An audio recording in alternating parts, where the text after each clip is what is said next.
欢迎来到新兴消息频道，请订阅频道，所以大家不要错过当天最热门的新闻。我们今天的时事通讯包括以下内容：谭松韵拍戏发烧不请假杀青时鞠躬道谢。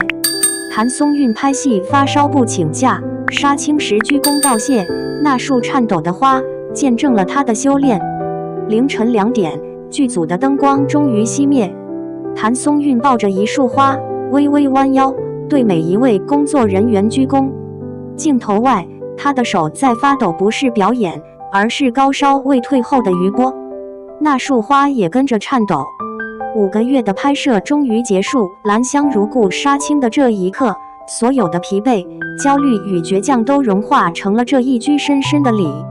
他笑着说：“谢谢大家没嫌弃我笨。”这句话听起来轻巧，却让人瞬间心酸。在这个流量至上的时代，我们看惯了红毯上的光芒，却鲜少有人去看一个演员的凌晨。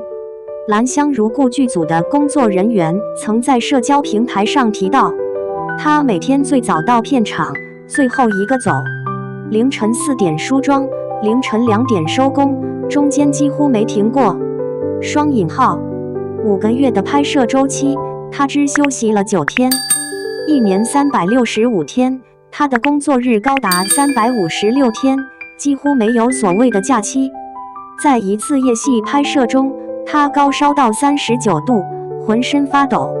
导演让他回去休息，他只是轻声说：“今天场地难约，拍完这一场再去。”那一场戏连拍6个小时，结束后他几乎站不稳。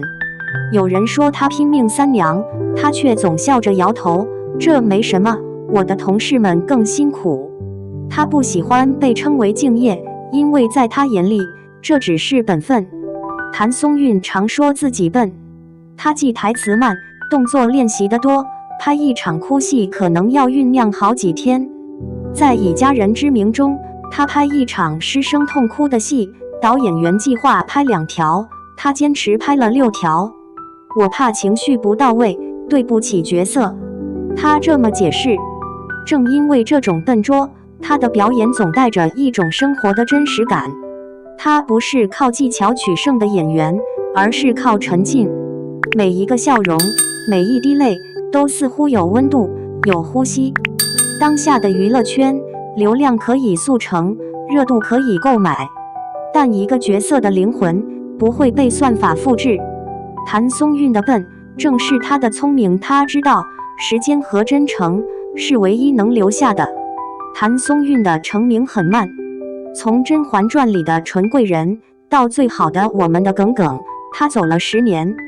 很多人以为他的成功靠的是清纯少女感，但真正了解他的人都知道他靠的是韧劲。锦衣之下时，他每天吊威亚超过10小时，常常被吊得青一块紫一块。以家人之名拍摄期间，他的母亲刚离世，但他硬生生压下悲痛，坚持完成拍摄。他说过一句让人印象深刻的话：“我不是天赋型演员，我只是比别人更不敢懈怠。”双引号，或许就是这种不敢懈怠，支撑他一路从小角色走到主角，从被低估到被尊重。在社交媒体上，谭松韵拍戏发烧不请假的新闻登上热搜后，不少网友留言：“太心疼了，但也希望他别太拼。敬业值得敬佩，但健康更重要。”双引号，这是一个复杂的情绪。我们敬佩他的职业精神，也心疼他的身体代价。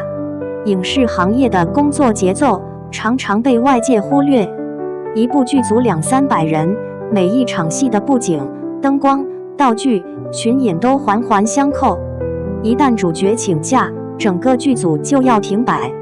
那意味着巨额的资金消耗与时间浪费，所以演员往往不敢生病，不是不怕，而是不能。但当拼命成为行业常态，当不停工被赞美成美德，我们也该反思，敬业的边界究竟该画在哪里？一个健康的影视生态，应该是让演员有喘息空间的，而不是靠透支身体换来的。谭松韵的故事并不是孤立。李雪健老师曾说，演员是职业，不是荣耀。拍《水浒传》时，他带着病上场，靠助听器听导演喊开拍。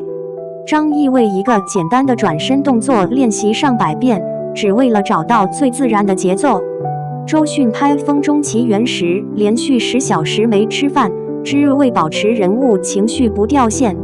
他们都在用行动告诉这个行业，专业不只是台词、镜头，更是一种敬畏。而谭松韵是这一脉精神在当代的延续。杀青当晚，兰香如故剧组发布的一张照片迅速登上热搜。照片中，她抱着花，眼眶微红，身后是安静的片场。评论区里几乎都是一句话：那一鞠躬太让人破防了。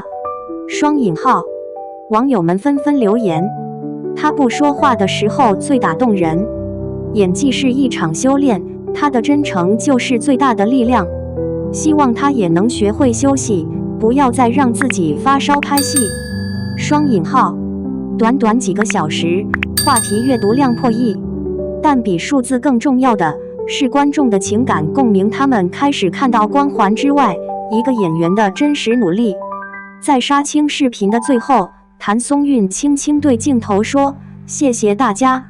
没有煽情的词语，没有隆重的仪式，她只是鞠了一躬。那个动作干净笃定，却胜过千言万语。那一刻，她不是明星，而是一个普通的创作者，向所有合作伙伴表达尊重。那束颤抖的花，就像她的写照，柔软却有力量。它承载着她的劳累，也见证着她的坚持。结语：修炼从不是一条容易的路。有人说，谭松韵是温柔版的钢铁，她外表柔软，内心却坚韧如铁。在这个追求速成的时代，她仍选择慢工出细活。在这个崇尚个性的年代，她仍保留集体的自觉。在这个人人渴望被看到的时代，她仍愿意做那个在片场默默鞠躬的人。她的笨其实是最聪明的坚持，她的弱其实是最强大的勇气。或许这就是为什么是她。当所有的灯光都熄灭，那束颤抖的花依旧在记忆中摇曳。那是一个演员的修炼，也是一个时代最珍贵的温度。